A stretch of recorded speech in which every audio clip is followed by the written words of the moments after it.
আসসালামু আলাইকুম। এটিএন বাংলার বিশেষ সংবাদে আপনাদের সবাইকে স্বাগত জানাচ্ছি ফাতিহা শাফি। লুটেরা ও ডাকাত আতঙ্কে নির্ঘুম রাত কাটাচ্ছেন রাজধানীবাসী। ঘণ্টায় ঘণ্টায় ছড়িয়ে পড়ছে নানা গুজব। পাড়ায় পাড়ায় নিজেরাই পাহারা বসিয়েছেন বাসিন্দারা। মসজিদে মসজিদে মাইকিং করে সবাইকে সজাগ সতর্ক থাকতে বলা হচ্ছে। এরই মধ্যে মোহাম্মদপুরের বসিলা চন্দ্রিমা উদ্যান হাউজিং, উত্তরা ও মিরপুর এলাকায় ধাওয়া করে কয়েকজন ডাকাতকে আটকের পর সেনাবাহিনীর টহল টিমের কাছে হস্তান্তর করা হয়। মাজহারুল হক মুহাজিরের রিপোর্ট।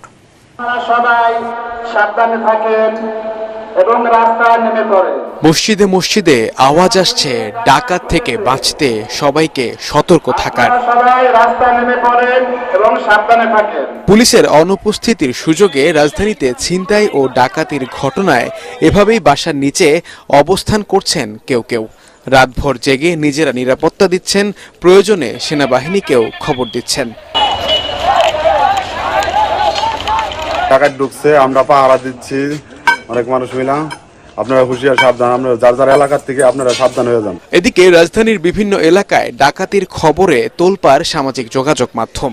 নিরাপদ আশ্রয় চেয়ে পোস্ট দিতে দেখা যায় অনেককেই। আমাদের এখানে পেছনের গেট থেকে এবং গেটের বাইরে অলরেডি ডাকাত আক্রমণ করেছে।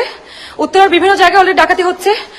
আমরা একটু আগে উত্তরা টহল দিয়ে এসেছিলাম, তখন পর্যন্ত প্রিয়াঙ্কা রানওয়ে সিটিতে কিছু হয়নি, কিন্তু এখন অলরেডি পেছনের গেট দিয়ে ঢুকে গেছে। আমরা সবাই বাসার নিচে দাঁড়িয়ে আছি, যার কাছে যা যা আছে তাই নিয়ে আমরা দাঁড়িয়ে আছি। এমন অবস্থায় বিভিন্ন এলাকায় নিজস্ব টিম গঠন করে কাজ করছেন স্থানীয়রা। দিনের মতো রাতেও কাজ করতে দেখা গেছে অনেক শিক্ষার্থীদেরও। তবে এমন আতঙ্ক নিয়ে আর থাকতে চান না নগরবাসী। দ্রুত এসবের সুরাহা চান সবাই।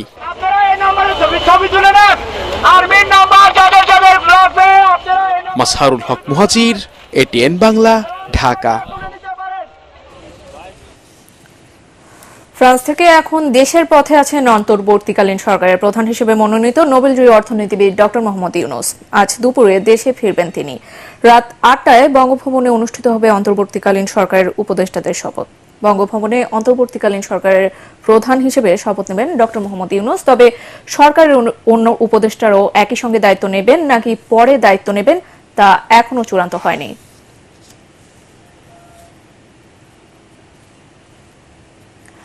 শ্রম আইন লঙ্ঘনের মামলায় গ্রামীণ টেলিকমের চেয়ারম্যান নোবেলজয়ী অর্থনীতিবিদ ডক্টর মোহাম্মদ ইউনূস সহ 4 জনের 6 মাসের সাজা ও অর্থদণ্ড বাতিল করেছে আদালত।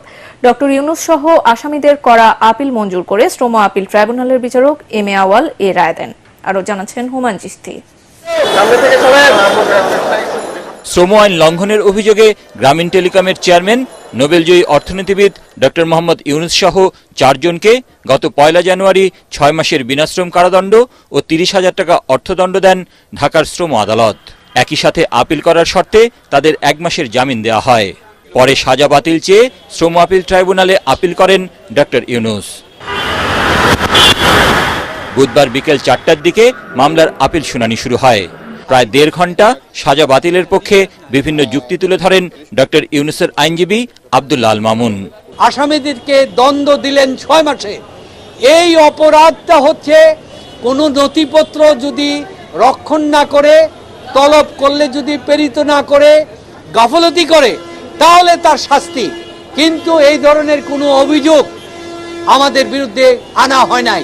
কোম্পানির 13 জন ডাইরেক্টর, 13 জনকে আসামি না করে 4 জনকে ডক্টর ইউনূস তাদেরকে আসামি করা হয়েছে।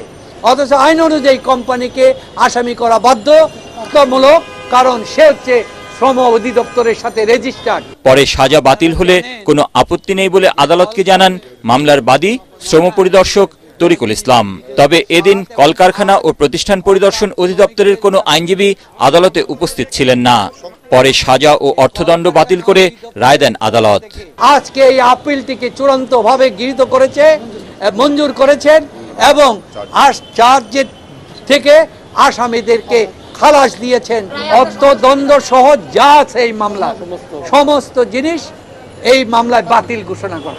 আসামি যে 4 জন, ডক্টর মোহাম্মদ ইউনূস, তারপরে হচ্ছে আশরাফুল হাসান, নূরজাহান বেগম এবং মোহাম্মদ শাহজাহান, তারা হচ্ছে চেয়ারম্যান এবং ডাইরেক্টর গ্রামীণ টেলিকম। শ্রম আইন লঙ্ঘনের অভিযোগে 2021 সালের 9 সেপ্টেম্বর ডক্টর ইউনূস সহ 4 জনের বিরুদ্ধে মামলা করে কলকারখানা ও প্রতিষ্ঠান পরিদর্শন অধিদপ্তর। হুমায়ুন চিস্তি, এটিএন বাংলা, ঢাকা। দুর্বৃত্তরা যেন দেশের সাম্প্রদায়িক সম্প্রীতি বিনষ্ট বা রাষ্ট্রীয় সম্পদ ধ্বংস করতে না পারে তা আমাদেরকে নিশ্চিত করতে হবে। দেশ আমাদের, দেশের সম্পদও আমাদের। নিজে সতর্ক থাকুন, অন্যকে সচেতন করুন। পরবর্তী সংবাদ দেখার আমন্ত্রণ জানিয়ে এখনকার মতো শেষ করছি। এটিএন বাংলা সংবাদ ইউটিউবে দেখতে ব্রাউজ করুন, youtube/ATN Bangla News। ধন্যবাদ।